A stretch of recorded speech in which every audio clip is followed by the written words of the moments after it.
climbing through myself, out of my childhood and through my adulthood and into this new piece that I found. But there's a little bone I'd like you to throw me. Can you hear clearly? Interesting words, climbing through my childhood. Climbing up out of this life and into this place that I've been looking for. Yeah. We like the poetic nature of that tragedy. Thank you. It's been a personal crusade.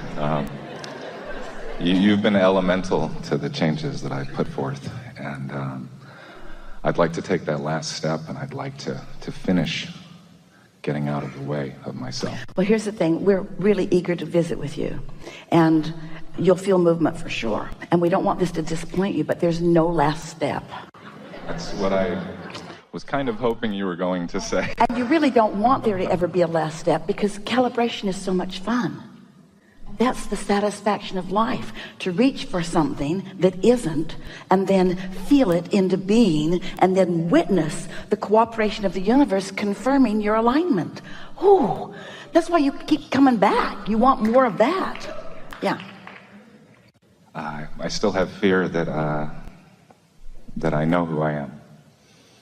I have fear that the things that I've attracted to me are true and correct.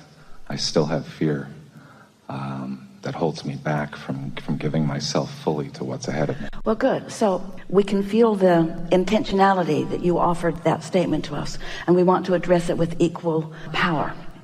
Fear is guidance, and fear every single time is saying your inner being disagrees with you. So what you just said is, I have strong beliefs about myself that my inner being disagrees with. That's what you just said. Who do you think we're going to side with? Who do you think we think is right? Well, I think in the end we're talking to the same person.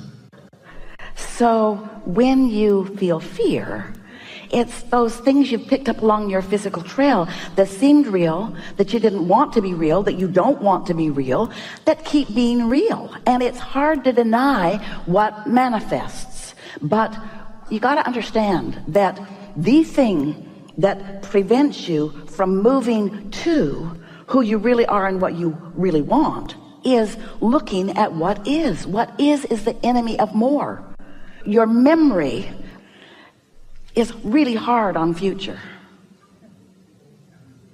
And so those like you who like to think, who like to ponder, who like to consider, who like to evaluate, who just can't stop it, you make it harder on yourself than it needs to be. But that same trait of focusing, which is the creative tool, the focus is the creative tool.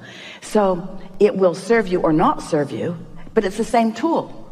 It's like you can build a house with a hammer, you can tear a house down with a hammer. Same tool. Not the best analogy, but actually it's a terrible analogy. Never use it again. But you get the point. And so, no more excuses. Well, what is an excuse anyway? So far it's been a reason not to move forward. But you see, just because you're articulating a vibrational propensity with words, we want to get right to the heart of something. We want to say, let's coin a new word together, a new phrase together, vibrational excuse. It's a vibrational excuse. Because you've got vibrational excuses whether you say them out loud or not. How many times are you in a situation where you really want to say something but you hold back? That's a new skill I've learned. For politeness, it's not a skill, it's a curse. Because it's a lie. And because it confuses things. And because it makes you believe in words instead of in vibration. A vibrational excuse is just a vibration that contradicts desire. A vibrational excuse isn't an excuse, a rather clearly formed ball of resistance. I've gathered this up and I use it anytime I need it to explain why what I really want hasn't come about yet. It's just a habit of thought. So just diffuse it. A belief is just a thought I continue to think. But be nice to yourself when you say that. A belief is just a thought that the law of attraction continues to bring to me, because the law of attraction, bugger that it is is responding to my vibration. In other words, law of attraction is the reason that beliefs continue to be perpetuated. So you have to start at some general place where it's easier to let go of the pieces that don't fit. Do you know a specific excuse is much more problematic than a general one? Because a general excuse is younger, it's newer, it doesn't have the momentum. So the difference between specific and general, let's start it the other way. The difference between general and specific is that the more specific you are, the more momentum there is, because it took more attention to cause the specifics and the momentum. Does that make sense? So you can reverse that. If you've got something that's not working for you, you can begin to generalize it. You can begin to diffuse it. You usually can't let go of it altogether because of the momentum of it and because law of attraction's got hold of it. So you want to talk specifically about an excuse that you would like to let go of, and we can play with it together, or do you want to just do it on your own? My excuse is that I want to hold on to some last vestiges of ego. I feel that... Oh, we want you to too. We want you to too, because your ego is so misunderstood. Well, I mean the negative parts. The parts that want, that still want validation outside of me, instead of coming from within. But here's the thing, this is why this is tricky. Is it wrong for you to want to thrive? I feel like I've been taught that. But is it wrong for you to want to thrive? No. Can you help others thrive from a place of not thriving? No. Not that you're assigned to helping anybody do anything, but we're appealing to your altruistic, imperfect upbringing. I have great intent to help a lot more in my life, so. So, is thriving good or bad? That's good. Let's say you tune. Life has caused you, and even the life you lived before you got here, to create a vibrational reality that is full of manifestational potential. And your inner being is there in the midst of that, focused only upon that, and attracting on your behalf to that. That's your calling. That's your inner being rooting for your thriving in every aspect. And when you deny it, because someone who wasn't thriving didn't understand what thriving really is, and so they made excuses about the benefits of not thriving, and you bought into that. Have you ever met somebody impoverished and not thriving who helped anybody do anything other than complain? So here's your inner being over here, thriving and thriving on your behalf, having gathered all the cooperative components to you, and you denying, you don't let yourself go there because everybody else hasn't already gone to their point of thriving. I'm still imitating the people that came before me. Almost everybody does, but not all of them. Masters have found a way around that resistance. Thrivers have found a way around that resistance. Joyful people have found a way around that resistance.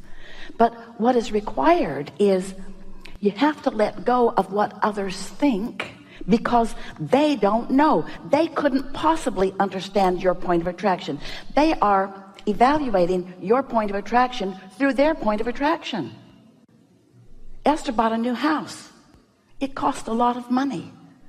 Much of the world would be critical of her living in a house that cost that much money. So she doesn't invite them to live with her.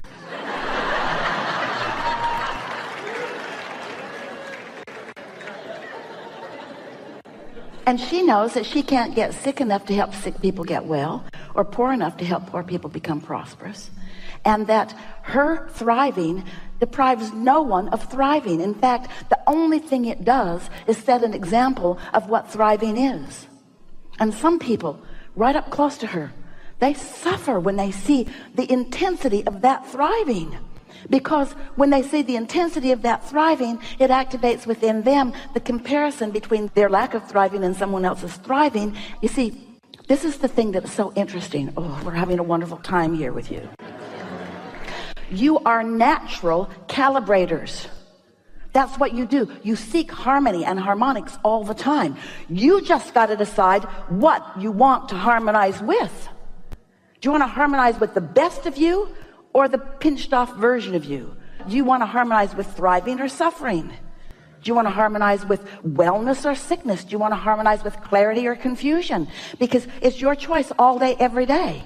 And most humans would say, they're wrong about this. They're wrong about this for about 5 reasons that we'll tell you in a minute. They're wrong about this because most people tend to harmonize with lack of thriving because it's altruistic. They think it is more spiritual. It's not either one of those. They think that it's better for humanity. It really isn't. But they do it because they care what others think, and they meet up with more people that harmonize with them over complaining about what's wrong than who harmonize with them over basking in what is going well.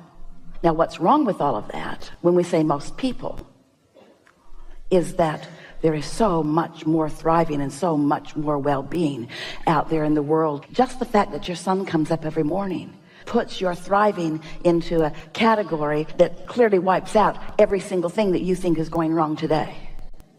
Your news outlets go all around the world looking for trouble spots and pinpointing them and highlighting them and amplifying them, and then bring them into your living rooms as if they are anything but that much of a blip in the scheme of things.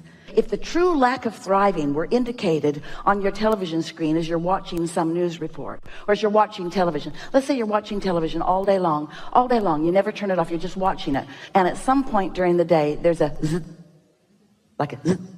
What was that? Well, that was a representation of all the not well-being on the planet today, zzz, in comparison with the other 24 hours of perfect broadcasting of beautiful things, you see. And so you are like most people. You have let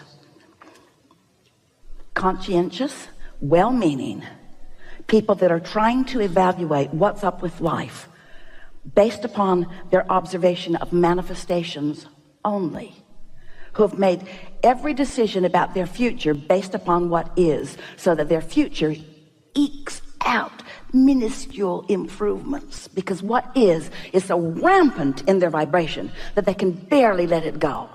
So every day is a new day, different faces, different places, just the same old stuff, because you keep observing what is instead of letting what is be the bouncing off place for who you really are and what you really want.